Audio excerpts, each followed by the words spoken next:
Olá, pessoal. Você sabe o que é um vetor? A gente tem falado nesse curso que a posição e outras quantidades são quantidades vetoriais. Mas o que é que significa isso? Se você não sabe, fica aqui hoje que nós vamos falar um pouquinho sobre isso.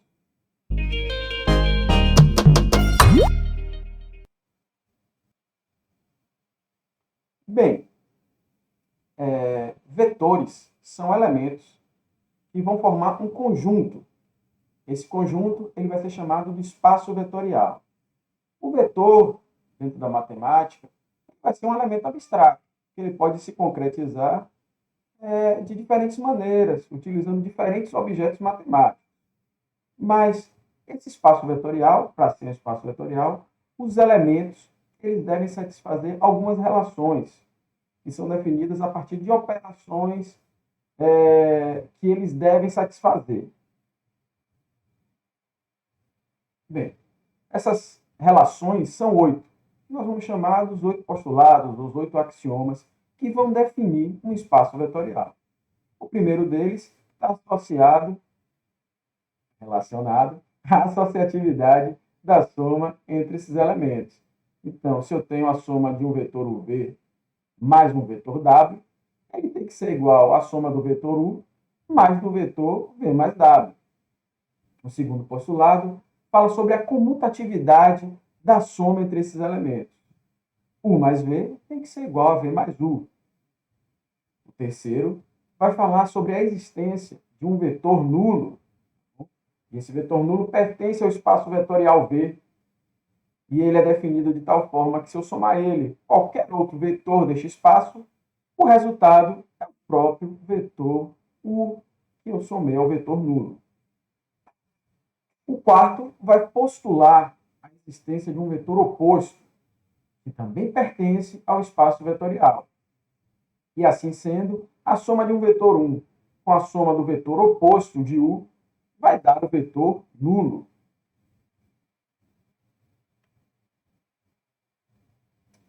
O quinto postulado vai falar sobre a distributividade da multiplicação de um escalar da soma de um vetor, de dois vetores. Ou seja, se eu tenho um escalar multiplicando a soma de dois vetores, isso vai ser igual à soma dos dois vetores multiplicados por esse escalar. Vai falar também da distributividade da soma dos escalares multiplicado por um vetor, da associatividade do produto de escalares com o vetor e da existência de um elemento neutro da multiplicação do escalar por um vetor, né, que é o 1. Observe que aqui, nesses 4 postulados, nesses 4 axiomas, nós definimos relações entre elementos de um espaço vetorial e elementos que nós chamamos de escalares, né? Relacionando operações entre esses dois conjuntos. Esse conjunto de escalares é o que a gente vai chamar do corpo do espaço vetorial. Essa teoria é uma teoria que vocês vão discutir nos cursos de álgebra linear. Quem já fez já deve ter visto um pouquinho disso daqui que eu estou falando. Bem, exemplos de espaços vetoriais, e aqui eu vou dar materializações, se é que eu posso falar de materialização dessas entidades matemáticas, né? Mas exemplos que concretizam o que é esse ente abstrato vetor, que é um conjunto dos números reais. Você pegar os elementos dos números reais e que eles vão formar o corpo também desse espaço, ele por si só também é um espaço vetorial. Analisem lá, dêem uma olhadinha nos 8 postulados e vejam se, a partir da definição de soma e produto no conjunto dos reais, se essas propriedades não são satisfeitas. Da mesma forma, eu tenho o conjunto de matrizes de mesma ordem. Por exemplo, se eu pegar todas as matrizes 2 por 2, esse conjunto de matrizes ela vai formar um espaço vetorial se eu definir, por exemplo, uma operação de multiplicação de um escalar por essas matrizes, como é definida. Observem também. E um outro conjunto de objetos que vão formar um espaço vetorial são as trincas de coordenadas cartesianas que nós estamos usando até agora para definir a posição de um corpo no espaço.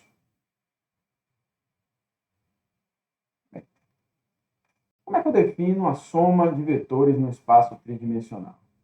As coordenadas de um vetor vão ser as coordenadas cartesianas, né? Graficamente, eu posso definir a soma de um vetor colocando a origem e a extremidade da seta desses vetores em sequência, como eu fiz aqui agora com esse vetor V e esse vetor W. Observe que o vetor V e o vetor W, quando somados, eles vão me definir um terceiro vetor, um vetor S. E que esse vetor S ele vai ter como suas coordenadas a soma das coordenadas dos dois outros vetores. Então, se eu defino a soma de vetores, e esses vetores são as trincas de cartesianas, como a soma das suas correspondentes coordenadas, vocês vão notar que, a partir dessa definição de soma, eu posso construir um espaço vetorial que vai satisfazer também aqueles 8 postulados. Aqui eu só preciso definir o que é também a multiplicação desse escalar nessa trinca de vetores. E aí eu vou definir como sendo a multiplicação de cada uma dessas coordenadas por esse escalar.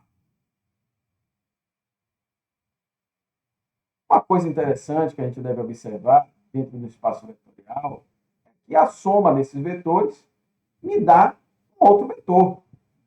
Então, eu posso aqui definir um conceito de combinação linear de vetores. Ou seja, eu posso escrever um vetor qualquer do meu espaço vetorial como sendo a combinação linear de outros vetores, ou seja, a soma desses vetores multiplicados por um escalar. Né?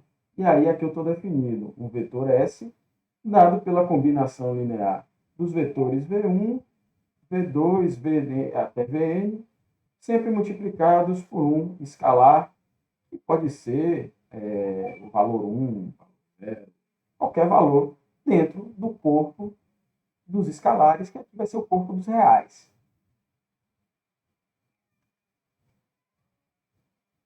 Um exemplo gráfico é, vamos assim imaginar esses vetores representados num plano aqui por essas setas, um vetor S, um vetor T, um vetor U e um vetor V, e vamos imaginar operações sobre esses vetores.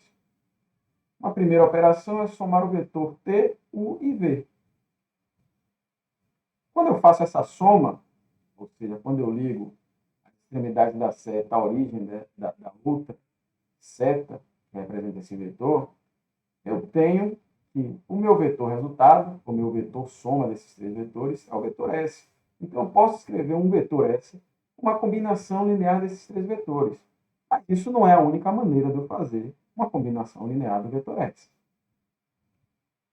Eu posso escrever o vetor S também com uma combinação linear de 2 vetores somente, o vetor T e o vetor U. Para isso, eu vou usar esses escalares A e B, desculpa, e multiplicar os vetores T e U respectivamente.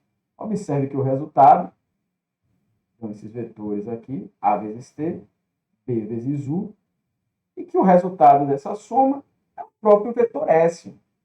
E aí vem a pergunta, existe um número mínimo de vetores que eu posso utilizar para escrever um outro vetor qualquer desse espaço? A resposta parece que sim, né? Deve ter um número mínimo. E esse número mínimo vai ser importante para a gente mais para frente. Antes de chegar e responder essa pergunta, precisamos falar de mais 2 conceitos aqui: dependência e independência linear. Bem, vamos dizer que um vetor é linearmente dependente de outro vetor, de outros vetores, se eu posso escrever esse vetor com uma combinação linear dos outros vetores.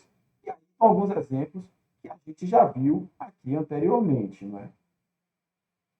O conceito de independência linear vai estar associado a um conjunto de vetores. Eu vou dizer que esse conjunto de vetores é linearmente independente se qualquer que seja a combinação linear que eu faça com eles, o único resultado para que essa combinação linear seja verdadeira e seja o vetor nulo é que esses coeficientes que fazem parte do corpo, A1, A2, até a N, seja nulo. O que quer dizer isso? Quer dizer que se eu tenho esse conjunto de vetores, eu não posso escrever nenhum deles como combinação linear dos outros. Por exemplo, se eu quiser escrever o vetor V1 como uma combinação linear dos vetores V2, V3, até Vn, eu não vou poder fazer isso.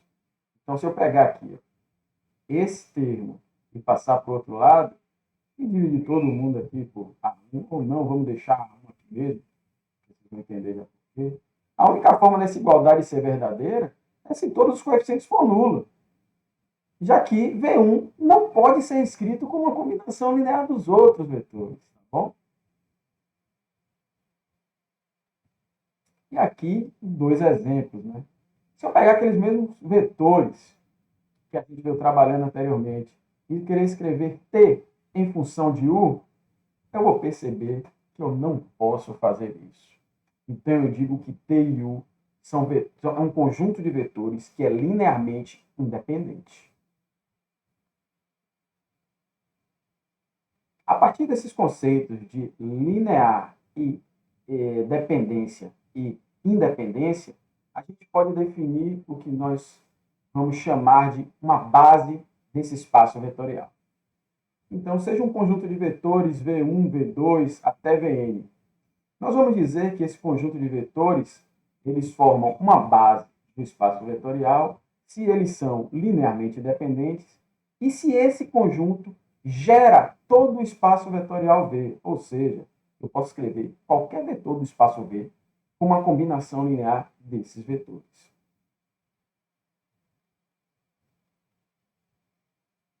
Bem, um exemplo disso são essas quatro matrizes 2 por 2.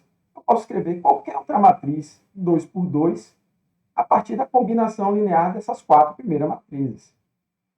Elas vão formar, então, uma base para o espaço das matrizes 2 por 2.